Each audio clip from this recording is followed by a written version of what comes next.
There are several reasons why it may be advisable to perform chamfering on workpieces. These include weld seam preparation, making assembly easier, achieving a more attractive finish, or reducing the risk of injury. To clamp the workpiece, we disconnect the angle grinder from the mains. We lock the protective guard in the middle position.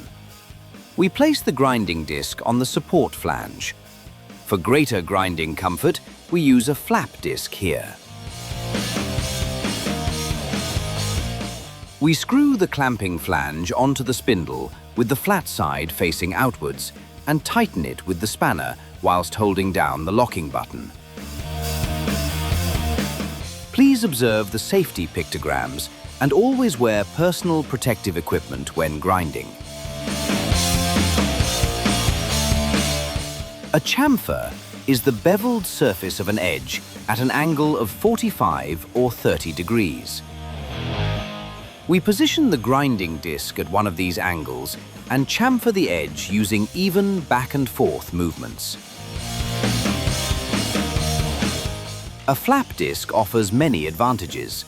It increases working comfort and reduces secondary burrs. In the straight version, as with the Jumbo Speed G shown here, the inverted cone remains stable.